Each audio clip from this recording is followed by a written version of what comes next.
नमस्कार विद्यार्थी वर्ग.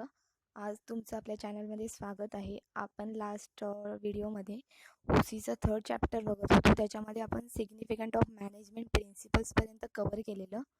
पण आता मध्येच आपल्या गव्हर्नमेंटने 25% आपला पोर्शन रेड्यूस केला आहे. त्यामुळे इथे जो हायलायटेड पोर्शन आहे तो रेड्यूस आहे. ओके, तर हा सिग्निफिकन्स रेड्यूस झालेत. आता आपण थिअरीज ऑफ मॅनेजमेंट बघूया. Theories of management. आता हे बघण्यासाठी आपण directly Henri Fayol's administrative theory of मॅनेजमेंटमध्ये जाऊया. कारण हेनरी फयोल जे असतात, जे प्रिन्सिपल्स ऑफ मॅनेजमेंट POM आपण शॉर्ट फॉर्ममध्ये म्हणतो त्यांना, ते खूप मेन आहेत आणि ते पडतात मोस्ट ऑफ पेपरला. ओके, तर आपण हिस्ट्री बघूया आधी. Henri Fayol was a French mining engineer. तो एक इंजिनियर होता who turned a leading industrialist and a successful manager. तो कोण होता? एक लीडिंग इंडस्ट्रियलिस्ट होता आणि एक सक्सेसफुल मॅनेजर होता. He started his career as a mining engineer in a French mining company. Okay, and rose to the position the chief managing director. त्याने त्याचं करिअर कसं चालू केलं? तो एक मायनिंग इंजिनियर म्हणून एका कंपनीत, फ्रेंचच्या कंपनीत कामाला होता. त्याच्यानंतर रोज म्हणजे त्याची पोस्ट वाढली, राईज रोज त्याच्यामध्ये. तर काय त्याच्यामध्ये तो कुठपर्यंत पोचला? तो चीफ मॅनेजिंग डायरेक्टरपर्यंत. Okay, then after conducting many experiments and observations in organization, Fayol propose 14 principles of management. Okay, त्यानंतर त्याने खूप सारे एक्सपेरिमेंट केले किंवा तिथे त्याला खूप सारे एक्सपिरियन्स आले, ऑब्झर्वेशन केलं त्याने, त्यातून 14 प्रिन्सिपल्स ऑफ मॅनेजमेंट काढले. ते आहेत ते त्याने एक्सप्लेन केले. विचार explain in his famous book general and industrial administration. Henri फयोलचे एक तर प्रिन्सिपल्स किती आहेत? 14. आणि त्याने कुठच्या बुकमध्ये एक्सप्लेन केले आहेत ते? General and industrial administration. हे तुम्हाला fill ups, true or false or match the फॉलोइंगमध्ये विचारू शकता, त्यामुळे अंडरलाईन करून ठेवा. देन आहे due to his contribution in development of managerial thoughts he is called as a father of modern management. आता हे तुम्हाला कंपल्सरी लक्षात ठेवायचं आहे. फादर ऑफ मॉडर्न मॅनेजमेंट कोणाला म्हटलं आता? हेनरी फयोलला. ओके, नेहमी लक्षात ठेवायचं, father of modern management Henry Fayol. हा मोस्ट ऑफ ट्रू ऑर फॉल्समध्ये येतो आणि फिलप्समध्ये ते येणारच. Fayol suggested 14 principles of management. These statements serve as a guideline for decision making and management actions. आता हे कंपनीसाठी गाईडलाईन्स असतात किंवा त्यांना डिसिजन घेण्यासाठी किंवा मॅनेजमेंट ज्या काही ॲक्शन घेते त्याच्यासाठी हे 14 प्रिन्सिपल्स ऑफ मॅनेजमेंट खूप हेल्पफुल असतात. ओके, आता आपल्याला दिले आहेत 14. तर जर हा प्रश्न आपल्याला क्वेश्चन पेपरमध्ये येणारच कंपल्सरी, म्हणजे मी डेफिनेटली सांगते. त्याच्यामध्ये तुम्हाला जर 5 मार्काला पडला तर तुम्हाला 7 ते 8 पॉईंट लिहावे लागणार. आणि जर पूर्ण 8 मार्काला पडला तर 14च्या 14 पॉईंट लिहावे लागतात. ओके, मी 14चे 14 पॉईंट एक्सप्लेन करणार आहे. त्यातले जे सोपे वाटतात ते 8 पॉईंट तुम्ही करू शकता. सो फर्स्टली आपल्याला काय बघायचं आहे? Principle of division of work. आपण आधी पण बघितलेल्या इकोमध्ये सुद्धा एकदा ही अशी लाईन्स आलेल्या असतात. तर principle of division of work काय? According to this principle the work is divided into different kinds such as technical, financial, commercial, security operations, accounting and managerial. आणि काय म्हटलं? ह्या प्रिन्सिपल्सनुसार काय कुठचंही काम असू दे ते खूप साऱ्या लोकांमध्ये डिवाईड झालेलं असतं, वेगवेगळ्या पार्ट्समध्ये किंवा वेगवेगळ्या डिपार्टमेंट्समध्ये डिवाईड झालेलं असतं. आता टेक्निकल असणार, जिथे मशिनरी हँडल केल्या जातात ते डिपार्टमेंट वेगळं. फायनान्शियल, जिथे फायनान्स बघितला जातो कंपनीचा ते डिपार्टमेंट वेगळं. कमर्शियल किंवा सेक्युरिटी ऑपरेशन्स, सेक्युरिटीसाठी जे काही असतात. अकाउंटिंग अँड मॅनेजरियल, त्याच्यासाठी ऑफिसेस असतात. ते काय असतात? हे डिव्हिजन ऑफ वर्क, म्हणजे कोणी कुठचं काम करायचं हे प्रत्येकाला ठरवून दिलेलं असतं. It is assigned to employees as per their qualities and capabilities. हे कसं दिलं जातं? एम्प्लॉईजना त्यांच्या क्वालिटीजनुसार आणि कॅपेबिलिटीजनुसार. म्हणजे तुम्ही तुमचे किती क्वालिटीज, म्हणजे तुम्ही किती शिक्षण घेतलं आहे, तुम्ही किती कॅपेबल आहात, तुमची किती क्षमता आहे ते काम करण्यासाठी, त्याच्यानुसार तुम्हाला वर्क दिलं जातं. It helps in improving efficiency and expertise of employees. त्याच्यामुळे काय होतं? त्याच्यामध्ये आपले जे नोकर वर्ग असतो किंवा जे एम्प्लॉईज असतात त्यांची इफिशियन्सी वाढते, ते एक्सपर्ट होतात त्या कामामध्ये, which ultimately turns into expected productivity level. Of course जेवढी त्यांची इफिशियन्सी वाढेल, जेवढे ते एक्सपर्ट होतील त्या कामामध्ये, तेवढे आपल्या कंपनीचा टर्नओव्हर जास्त होणार. ओके. सेकंड आहे principle of authority and responsibility. आता ऑथॉरिटी आणि रिस्पॉन्सिबिलिटी, ऑथॉरिटी म्हणजे तुम्हाला त्या गोष्टीचा हक्क भेटतो एखादा, आणि रिस्पॉन्सिबिलिटी म्हणजे ती सांभाळावी लागते तुम्हाला. आता ते काय सांगितलंय, authority is the right to take decisions. Authority म्हणजे काय, तुम्हाला एखादा असा राईट भेटतो, त्यामुळे तुम्ही डिसिजन घेऊ शकता. It is necessary to get the things done appropriately from subordinates. तुम्हाला ही ऑथॉरिटी, जे मॅनेजर्स असतात त्यांना ऑथॉरिटी असते की तुम्ही तुमच्या एम्प्लॉईजमध्ये कुठच्याही प्रकारे तुम्ही तुमचं काम करून घेतलंच पाहिजे. ओके. इन काय, authority always comes with the responsibility. आता ऑथॉरिटी दिली म्हणजे तुमचं काम झालं असं नाही. ऑथॉरिटी आली मग मी कोणाला काहीही सांगेन. तुम्हाला जे वर्क दिले, जे वर्क तुम्हाला करून घ्यायचे दुसऱ्यांकडनं, ते तुम्हाला कंपल्सरी करून विथिन अ टाइम लिमिट करून घेता आलं पाहिजे. ती तुमची रिस्पॉन्सिबिलिटी झाली. If the manager is given the authority to complete a task within a given time, he should be held responsible if he does not complete the work in a given time. जर एखाद्या मॅनेजरला आपण एखादी authority दिली की तुला हे काम करायचंय दिलेल्या वेळेमध्ये 2 दिवसात कंप्लीट झालं पाहिजे, आणि जर कुठच्याही कारणामुळे जर ते काम कंप्लीट नाही झालं, तर त्याला रिस्पॉन्सिबल कोण असणार, तो मॅनेजर, कारण आपण त्याच्याकडे ऑथॉरिटी दिलेली. Manager should have proper authorities to take managerial decisions on his own in respect to the goal. मॅनेजरला काय असतं, प्रॉपर ऑथॉरिटी असतात, ते मॅनेजरियल गोल किंवा डिसिजन्स असतात त्या पूर्ण करण्यासाठी त्याला ती ऑथॉरिटी दिलेली असते. ओके. Principle of discipline. डिसिप्लिनचं बघा आपण. According to Fayol, discipline is the most essential thing in organization. Compulsory discipline असलेच पाहिजे. आपल्याला स्कूलपासून शिकवत आलेले आहेत की discipline is most important thing. त्याच्यामुळे काय असतं, discipline is most important, essential, गरजेची गोष्ट असते organization. Employees must obey and respect the rules of govern the organization. जे ऑर्गनायझेशन गव्हर्न म्हणजे जे सांगितलेले आहेत, दिलेले आहेत, त्यांचा आपण रिस्पेक्ट केला पाहिजे आणि त्या कंपल्सरी पाळले पाहिजेत नियम. Discipline helps to achieve the goals in the organization. डिसिप्लिनमुळे काय होतात, आपल्या ऑर्गनायझेशनचे गोल अचीव करता येतात. Good discipline is the result of effective leadership. त्याच्यामध्ये आपली लिडरशिप तयार होते एक. There must be a clear understanding between the management and workers regarding the organization rules. जी मॅनेजमेंटने रूल ठरवलेले आहेत आणि जे दोघांनाही पाळायचे आहेत, मॅनेजमेंटना देखील पाळायचे आणि वर्कर्सना देखील, त्या दोघांना काय करावे लागणार, नीट ऑर्गनायझेशनच्या हेतूने, ऑर्गनायझेशन कशी जास्तीत जास्त अचीव करेल गोल्स, त्या हेतूने त्यांना डिसिप्लिन तयार करावे लागतात. Basic discipline should be observed at all levels of management. मग काही ऑर्गनायझेशन्स असतात, ज्या बाहेरच्या कंपन्या असतात किंवा ते काय करतात, डिसिप्लिनरी म्हणजे जो जास्त चांगले डिसिप्लिन पाळतो किंवा त्याची एखादी जास्त तक्रार नसते, त्यांना काय करतात, ते अवॉर्ड्स वगैरे देतात. त्यामुळे काय होतात, ते इनिशिएट होतात, ते उत्सुक होतात किंवा ते एखादं काम करण्यासाठी काय होतात, उत्सुक होतात आणि चांगल्या प्रकारे आपल्याला रिझल्ट देतात. ओके. देन फोर्थ आहे principle of unity of command. आता कमांड म्हणजे आपल्याला माहिती आहे, एखादी ऑर्डर सोडतो आपण, त्याचं काय, each member of organization should receive orders from only one superior. आता असं नको व्हायला की वन सुपेरियर म्हणजे जो बॉस असतो तो, आता त्याने काय सांगितलं, एक सुपेरियर एक सबऑर्डिनेट असतो, जो एम्प्लॉई असतो त्याला एकाच बॉसकडून किंवा एकाच मॅनेजरकडून ऑर्डर घेतली पाहिजे, म्हणजे एकाच ह्याच्याकडून काम घेतलं पाहिजे बॉसकडून. जर त्याला 2-3 ठिकाणाहून 2-3 डिपार्टमेंट्समधनं एकत्र काम आली तर तो एकत्र करू शकणार नाही. ओके. हा आता लक्षात ठेवायचं आहे आपल्याला प्रत्येक पॉईंटसाठी किंवा प्रत्येक प्रिन्सिपलची टॅगलाईन काय किंवा हेडलाईन काय. आता डिसिप्लिनसाठी काय होतं, इसेन्शियल थिंग काय ऑर्गनायझेशनमध्ये डिसिप्लिन. तुम्हाला ह्याच्यावरती सुद्धा फिलअप्स विचारतात, ट्रू ऑर फॉल्स विचारतात. मेनली कशात असतात ट्रू ऑर फॉल्स वगैरे, तर बुक्सच्या आतमधून असतात. ओके. तर यात काय, each member organization should receive order from only one superior.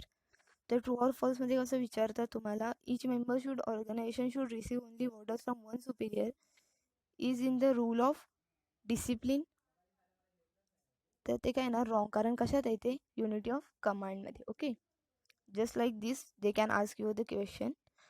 This principle helps in managing conflicts and solving dispute among people in organization.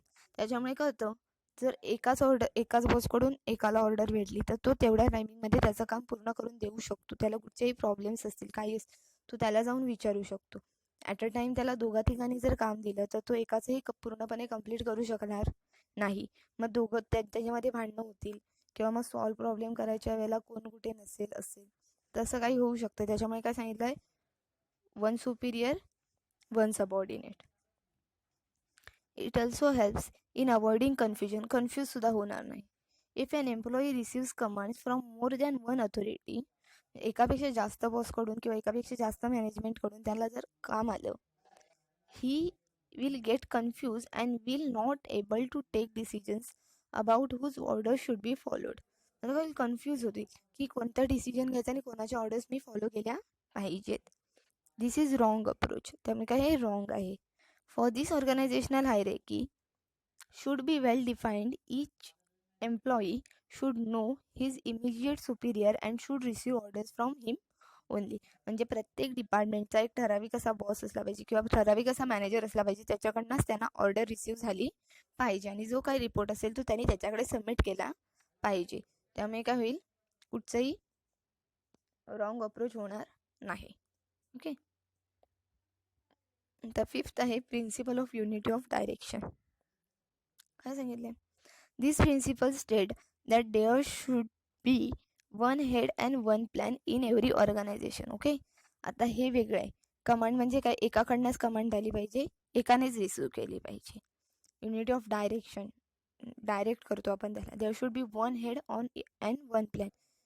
एक हेड आणि वन प्लॅन म्हणजे जो काही प्लॅन असेल तो ऑर्गनाईज करणारा सुद्धा एकच, म्हणजे मेन मुद्दा असला तो एकच असला पाहिजे.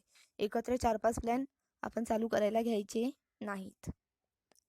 इच group in organization should have the same objective and the group should be directed by the one manager using single plan. म्हणजे काय झालं, एखादा जो ग्रुप असेल ऑर्गनायझेशन त्यांचे कसं पाहिजे, सगळ्यांचे सेम ऑब्जेक्टिव्ह असले पाहिजे.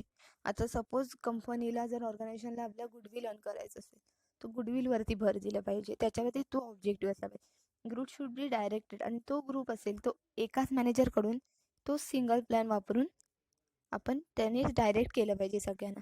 जर वेगवेगळे डिपार्टमेंट्स आहेत, आता आपल्या ऑर्गनायझेशनने पूर्ण गोल काय ठरवलं गुडविल, बाकीच्याने जर प्रॉफिटवर भर दिला तर काय होणार, मिसमॅचिंग होणार आणि मग काय होईल, त्याच्यामध्ये कंपनी किंवा ऑर्गनायझेशन लॉसमध्ये जाऊ शकते. त्याच्यामुळे काय सांगितलं त्यांनी, एकच प्लॅन असला पाहिजे आणि सगळ्यांचा ऑब्जेक्टिव्ह एकच असला पाहिजे. ओके, देन आहे principle of subordination of individual interest to organizational interest. आता वाचूनच समजलं असेल, सबऑर्डिनेशन जो असतो एम्प्लॉई त्याचं individual personal interest to organization. पर्सनलपासून मी माझ्या कंपनीसाठी कसं वर्क करू हा त्याचा इंटरेस्ट डेव्हलप झाला पाहिजे. तर फर्स्टली काय, according to this principle the interest of an individual must be given less importance than the interest of the organisation. ह्या प्रिन्सिपलनुसार काय सांगितलं आहे, interest of an individual must be given less importance. त्यानंतर एखादा इंडिव्हिज्युअल असतो किंवा आपण असं अज्युम केला, आपण ॲज अ एम्प्लॉई आपण काय करतो, ऑर्गनायझेशनल जे असतं त्याला काय करतो, कमी इम्पॉर्टंट देतो. While taking decisions in the organization, the manager should always consider the interest of the whole group rather than the interest of a single employee. आता मी कुठचाही डिसिजन घेईन ऑर्गनायझेशनमध्ये तर मॅनेजरने कुठचा फॉलो केला पाहिजे, नेहमी जो होल ग्रुप, ज्या ग्रुपची मी मॅनेजर आहे किंवा बॉस आहे त्या ग्रुपला कसा फायदा होईल, त्याच्यापेक्षा मला एकटीला फायदा कसा होईल ते नाही, तर पूर्ण ग्रुपला किंवा पूर्ण ऑर्गनायझेशनला कसा फायदा होईल ते काम केलं पाहिजे. Okay. Similarly, the employee should protect the interest of the organization first and his personal interest should be subordinate. म्हणजे काय, पहिला त्यांनी ऑर्गनायझेशनचा इंटरेस्ट फॉलो केला पाहिजे, नंतर सेकंड स्वतःचा. Okay, for example, in a every game the players are always thinking about winning the match as a team rather than their individual records. Of course आहे, कुठचाही प्लेअर असेल तो त्याचा रेकॉर्ड नंतर बनवू शकतो किंवा त्याला मॅचमध्ये खेळताना त्याला काय असतं मेला की इंडिया कशी जिंकेल, फायनल कशी जिंकेल ते त्याच्या डोक्यात असतं. मी माझा रेकॉर्ड कसा बनवेन ते नाही आणि नसलाच पाहिजे. त्यालाच बोलतात individual interest to organizational interest. Okay. Principle of centralization. आता काय सेंट्रलायझेशन, आता वाचूनच समजलं असेल, स्थिरता. Centralization refers to the concentration of powers and authorities. Of course, concentration to the powers and authorities.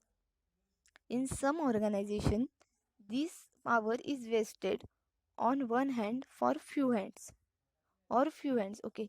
त्यात काय सांगितलंय, ही पॉवर कशी जाते, वन हँड किंवा जास्त हातात centralization. This situation occurs in the small organization, but if the size of organization is large, then there is a decentralization of the power of authority. आता काय सांगितलं त्यांनी, सेंट्रलायझेशन म्हणजे मला जास्तीत जास्त पॉवर आणि ऑथॉरिटी कशी भेटेल. आता एका लेवलला काय होतं, जास्तीत जास्त ऑथॉरिटी भेटली की ते त्याचा गैरवापर करतात, मिसयूज करतात. इन द सम ऑर्गनायझेशनमध्ये काय होतं, पॉवर इज वेस्टेड, दुरुपयोग करून काय एका हातातून कुठे दुसरीकडे अशी हलवली जाते. आणि ही सिच्युएशन कधी होते, जेव्हा स्मॉल ऑर्गनायझेशन असते.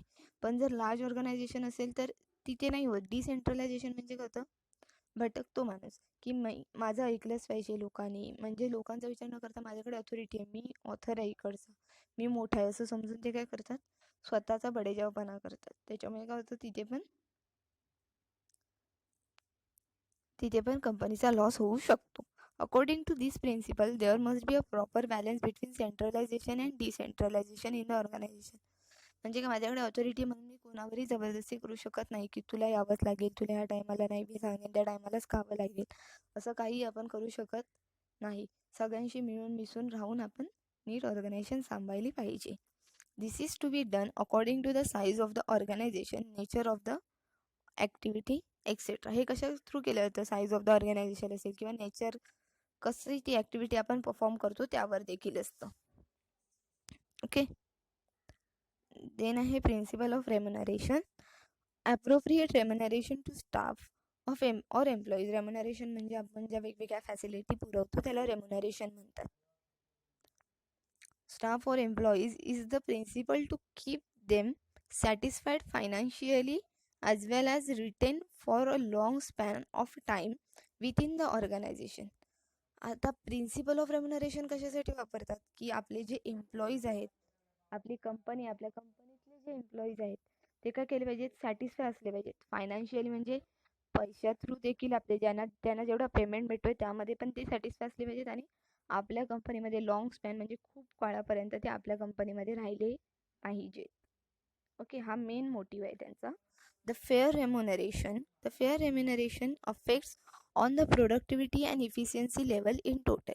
जर तुम्ही खूप चांगल्या प्रकारे कोणालाही, माझ्या ओळखीच्या म्हणून मी ह्याला रेम्युनरेट करेन, किंवा माझा हा कमी आहे, मला ह्याचा राग येतो म्हणून मी ह्याला रेम्युनरेटच करणार नाही, असंही न करता जो क्लिअर रिझल्ट असेल त्यानुसार जर तुम्ही रेम्युनरेट केलं तर त्याच्यामुळे काय होतं, आपल्या कंपनीची प्रोडक्टिव्हिटी आणि इफिशियन्सी खूप वेगळ्या लेवलला जाते इन टोटल, म्हणजे पूर्णपणे. का तर एम्प्लॉईज, आता मी ॲज अ बॉस किंवा मी ॲज अ एम्प्लॉई, मला जर माझ्या बॉसने पर मंथ मी जास्त चांगला रिझल्ट देते किंवा विथिन टाईम किंवा टायमाच्या खूप आधीच काम कंप्लीट करते, तर ते काय करणार, मला बोनस देतील, किंवा कॅन्टीन फॅसिलिटी असेल, फायनान्शियल असेल, मी कुठे फिरायला गेली तर खर्च कंपनी घेणार, असे असतात खूप सारे, किंवा एंटरटेनमेंट एक्सपेन्सेस असतात. तसं काही केलं तर मी माझ्या कंपनीसाठी माझे अजून 100% किंवा पूर्णपणे मी माझ्या कंपनीसाठी झोकून काम करणार. त्यामुळे काय होतं, आपली कंपनीची इफिशियन्सी वाढते. The remuneration should be fix by taking into consideration the skill, expertise, knowledge, tenure, cost of living, market trend, profitability of organization, etc. Of course आहे, काय काय कन्सिडर, स्किल काय आहे, तो कशात एक्सपर्ट आहे, नॉलेज किती आहे त्याला, टेन्युअर, कॉस्ट किती लागते, cost of living, market trend काय आहे, आणि प्रॉफिटेबल किती आहे ऑर्गनायझेशनला. जर ऑर्गनायझेशनचा प्रॉफिटच होत नसेल तर ऑर्गनायझेशनने रेम्युनरेशन देण्यात काहीच अर्थ नाही आहे. ओके. देन आहे प्रिन्सिपल ऑफ स्कॅलर्ड चेन. आता स्कॅलर्ड चेन म्हणजे काय, एकाकडून दुसऱ्याकडे, दुसऱ्याकडून तिसऱ्याकडे असं. आता बघूया आपण, हा खूप इझी आहे. Scalar chain means the hierarchy of authority from the top level to the lower level for the purpose of communication. कळलं, स्कॅलर्ड चेन म्हणजे काय, एक हायरॅर्की म्हणजे एक साखळी आहे, ते काय होते, अथॉरिटी एक टॉप लेवलकडून लो लेवलकडे जाते काम करणं, communication. This helps to ensure the orderly flow of information and communication. तेव्हा त्या ऑर्डरली फ्लो ऑफ कसा होतो, इन्फॉर्मेशन एकाकडून दुसऱ्याकडे ट्रान्सफर होते आणि कम्युनिकेशन देखील. Traditionally organization use to frame large scalar chain which is the consuming. म्हणजे काय होतं, खूप मोठी स्कॅलर चेन होती आधी, मग त्याच्यामुळे काय होतं, खूप टाईम कन्झ्युमिंग होतं ते. देन काय सांगितलं, for example a general manager informs the decision in respect functional manager. आता आपल्याला बघायचं काय सांगितलं, एक्झाम्पल जनरल मॅनेजर असतो तो कोणाला सांगतो, respective functional manager. Then functional manager will pass it to the supervisor. Functional manager कोणाला सांगणार, supervisor.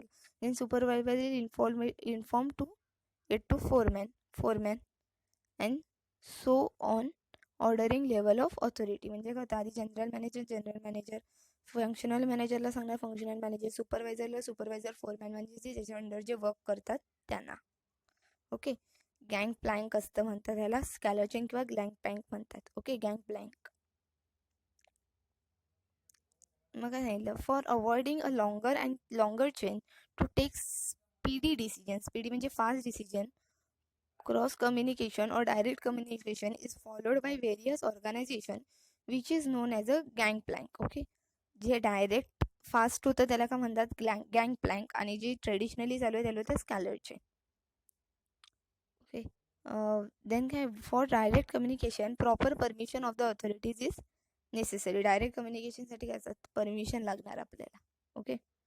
In the above diagram. आता डायग्राम काय आता बघितलेला आपण, स्कॅलर चेनचा काय सांगितला, DCAB. ओके, तर काय आपण बघूया, in the above diagram the communication between D and P should flow through proper hierarchy. Okay.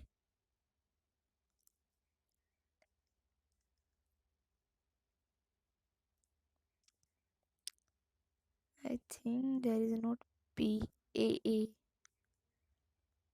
Then, but to avoid delay in emergency situation, it will be direct communication. It is termed gangplank. Okay. त्यांना माझ्या मते ए लिहायचं होतं, त्याने P लिहिलंय चुकून.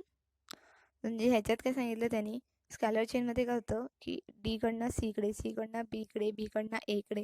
मग ते काय सांगितलं, म्हणजे आपण जनरल मॅनेजरकडनं फंक्शनल मॅनेजरकडनं सुपिरियरकडनं वर्कर्स, किंवा जो काही त्यांचा अंडर मॅनेजर असेल त्याच्याकडनं वर्कर्सना, हे एवढं फिरून जायचं स्कॅलर चेन. मग गँग प्लॅनमध्ये काय करणार, जो मेन मॅनेजर असतो तो डायरेक्टली एम्प्लॉईशी कॉन्टॅक्ट करणार, इश्यू खतम. ओके, त्याला म्हणतात principle of scalar chain. Then काय, प्रिन्सिपल ऑफ ऑर्डर. आता order, the principles based on a place for everything and everything in its place. ही खूप इम्पॉर्टंट लाईन आहे, तुम्ही ही अंडरलाईन करून ठेवा इथे हे फिलअप्सला. ओके, काय, अ place for everything and everything in its place. प्रत्येकासाठी एक जागा असते आणि प्रत्येकजण आपापल्या जागेवर असणं गरजेचं असतं. ओके, म्हणजे प्रत्येकासाठी जागा आहे आणि प्रत्येकजण त्याच जागेवर असलं पाहिजे, असं ह्या वाक्याचा अर्थ आहे.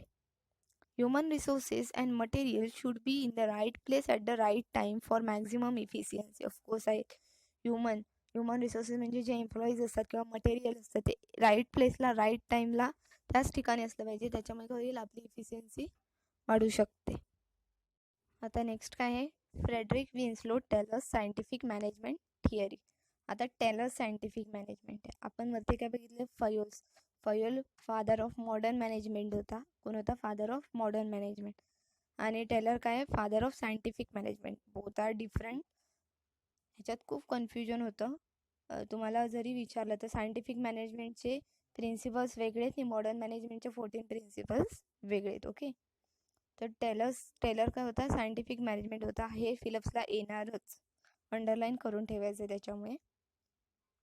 Teller scientific management and Fayol modern management. Okay, ठीक आहे. Taylor was an American who started his career as a machinist in Midvale Steel Works. Okay,